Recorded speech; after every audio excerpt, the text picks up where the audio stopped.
Bienvenue dans cette nouvelle vidéo jeu de société sur Soadies. Aujourd'hui, nous avons un invité de marque, le Cricri International, qui nous fait le plaisir d'être aujourd'hui parmi nous pour une vidéo spéciale jeu à deux. Que ce soit amis, couple, voilà. L'idée c'est de vous partager notre passion pour les jeux de société. Donc c'est des jeux stratégiques, là on va vous en présenter 4. Si vous aimez ce premier épisode, on en fera un deuxième avec d'autres jeux à deux ou même des jeux en famille ou quoi.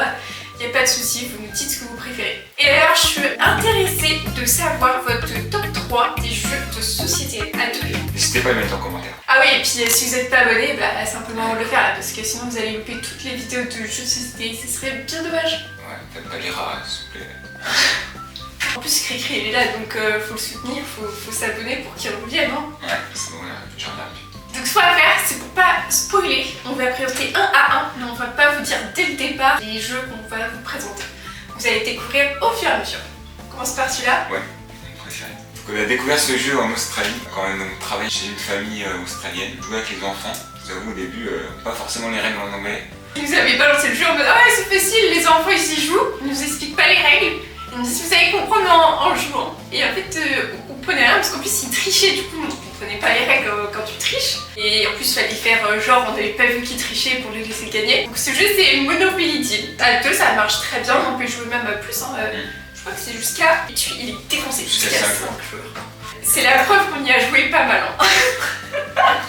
Ça ressemble globalement au vrai Monopoly. On n'a pas le plateau base du Monopoly, mais les règles restent globalement les mêmes. Et l'objectif, c'est d'avoir le plus d'argent pour avoir le plus de propriétés. Mais Sophie va vous présenter ça dans le détail.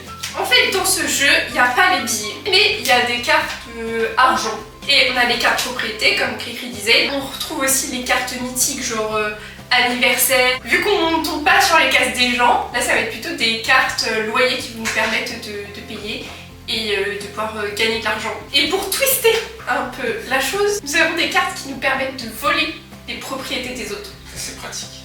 Mais peut... par contre, c'est des cartes pour contrer le vol.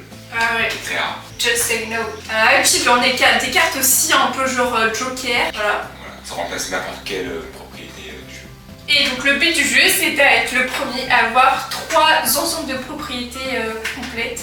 Donc par exemple les 3 rouges, les 3 jaunes, c'est exactement la même couleur que dans le vrai Monopoly.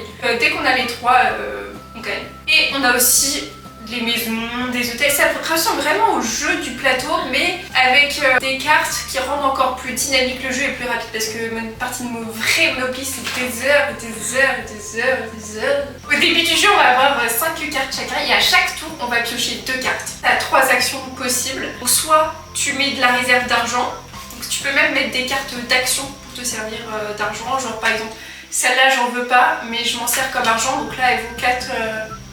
c'est pas des dollars, c'est pas de l'euro, c'est... Soit on met une action, là par exemple j'ai une carte loyer et je demande à Cricri de me payer pour les couleurs qui sont désignées. Ou soit on pose un terrain. Voilà pour ce jeu vraiment facile et fun, aussi bien à deux qu'à plusieurs. Le prochain jeu c'est Shoten Toten. C'est un jeu qui se joue exclusivement à 2 joueurs et on est... Bon là on a la version 1 mais aussi Shoten Toten 2. On l'a pas testé mais apparemment il est vraiment sympa. Cricri, tu peux arrêter de te cacher. Dans Shoten Toten, vous êtes 2 bandes ennemies. Pour gagner, il va falloir traverser la plate-bande de l'autre. On va avoir au milieu des petites cartolettes qui vont servir de faire une sorte de frontière. On va ensuite placer à tour de rôle une carte, chacun à son côté. Ici, Cricri l'avait le plus haut et moi le plus bas. On va avoir 6 couleurs et chaque couleur, ça va être des cartes qui vont de 1 à 9. Et on a la pioche, bien sûr. L'objectif donc c'est de mettre 3 cartes de chaque côté pour faire une combinaison. Ici on a la liste de nos 5 combinaisons. Selon la combinaison qu'on va faire, elle va être plus ou moins forte. Donc si on fait une suite de couleurs, c'est le niveau maximum. Alors qu'on fait par exemple juste une somme, forcément ça a moins de valeur. On va faire un exemple. Là par exemple je vais mettre 5, 6, 7 rouges. Moi là j'ai une suite de couleurs et lui il a un brelan. Là selon l'ordre, la suite de couleurs est supérieure au brelan. C'est Sophie qui gagne cette bataille. Elle gagne pas la guerre. Je remporte ça, du coup je le mets de mon côté. La partie s'arrête quand un joueur en fait 3 victoires proches, juxtaposées, ou alors 5 éparses. À chaque tour, on va déposer une carte seulement et on va en piocher une à la fin de notre tour. Et en fait, comme ça, on va essayer de miser pour essayer de remporter chaque plot de la ligne de défense. C'est bien ça. Et si, imaginons, on avait fait la même stratégie. Bah là, on a tous les deux un brelan. Ça va être celui qui a le chiffre le plus élevé qui gagne. Donc là, ça aurait été encore moi qui aurais gagné. Et on aura aussi des cartes un peu bonus avec des pouvoirs qui vont nous permettre de twister un peu le jeu. C'est bien parce que c'est rapide comme jeu, en 20 minutes, c'est fait. Donc encore un bon jeu. Ça va tomber. On va vous présenter un autre jeu stratégique à deux. Le G pur, c'est un peu un jeu de supercherie. C'est un marchand de tapis. En vrai, j'allais dire ça, je me suis dit c'est un peu méchant. Mais un marchand de tapis, tu vas essayer d'être le plus riche possible en faisant des échanges. Donc on va avoir des jetons et des petites cartes. On va avoir les différentes ressources. Et on a des cartes chameaux. Et pourquoi c'est un chameau? Chameau, c'est 2 bosses. Donc on va dire c'est une bosse. Voilà. Chaque tour de jeu, soit on vend, soit on prend une seule carte, soit on prend tous les dromadaires, ou soit on peut échanger au moins 2 cartes. Et quand on vend, par exemple, on vend des ensembles de couleurs. Par exemple, là je vends 3 bleus. Donc si je vends 3 bleus, je vais non seulement prendre un jeton avec 3 cartes qui va me donner un petit bonus, donc là j'ai un bonus de 1 point. Et je vais aussi prendre 3 jetons bleus, vu que j'en avais 3 dans mon jeu. Dans chaque jeton, ça va me valoir un certain nombre de points. Donc à la fin de la partie, celui qui a gagné, c'est celui qui a le plus de points. Il y a des ressources qui valent pas beaucoup d'argent et des ressources qui valent beaucoup d'argent. Les cartes chameau, ça va être un moyen de pression pour forcer l'autre à prendre les cartes. Je peux échanger tous mes dromadaires au prochain tour contre 3 cartes. Donc si j'ai 3 dromadaires, j'échange.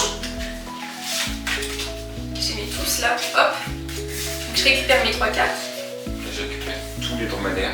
Donc lui, ça l'a bloqué. Ouais. L'avantage qu'elle a, c'est qu'après, on aura du choix. Ah, peut-être pas. Ça joue, il n'y a que des dromadaires. C'est pas très bien mélangé. Bon, voilà.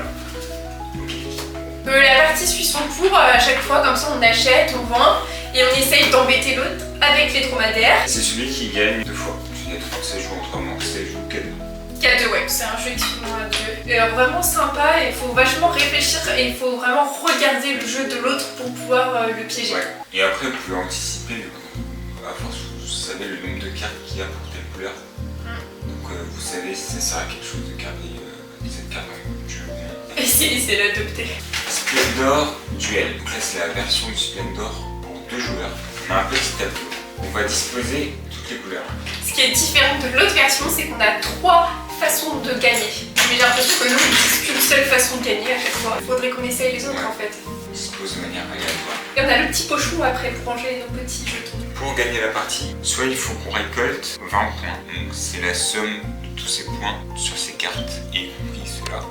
Soit il nous faut 10 petites couronnes qui se trouvent seulement sur certaines cartes, un peu difficiles à avoir que les autres. Soit il faut avoir 10 points, mais de la même couleur. Pour obtenir ces cartes suivantes, dès qu'on a 3 couronnes dans notre jeu, on peut choisir une des 4 cartes. Du coup, à chaque tour de jeu, on peut prendre 3 jetons mais qui sont sur une même ligne ou une même diagonale. Et on n'a pas le droit de prendre les jaunes parce que c'est comme dans l'autre Splendor, le jaune ça permet de sécuriser une carte ici. Et on va avoir des nouveaux jetons, c'est les jetons roses, il n'y en a que 2 sur le jeu. On peut avoir les privilèges quand on va remettre des petits jetons comme Cré a dit, mais on peut en faire avoir au joueur suivant si on prend les 2 roses d'un coup, bon là on peut pas, ou si on prend 3 couleurs identiques. L'adversaire récupère un privilège. Donc ça va lui permettre de choisir un jeton en plus au début de son tour. Donc l'objectif est de prendre les jetons ressources de la couleur qui nous intéresse. Si j'ai les jetons nécessaires, donc je peux les vendre pour acheter la carte. Et là je peux récupérer cette carte. Cette carte-là me rapporte 1 point, mais me rapporte aussi une ressource bleue. Donc parce que si j'avais un jeton bleu constant. Merci d'être resté jusqu'à la fin de cette vidéo. On espère que ça vous aura plu et que ça vous aura donné envie de jouer à ces super jeux de société à 2. Bon, il y en a un qui se fait la balle. Surtout n'hésitez pas à vous abonner, ça fait extrêmement plaisir, ça soutient la chaîne. On vous souhaite de très bonnes parties de jeux de société. Et en attendant, allez bisous bisous.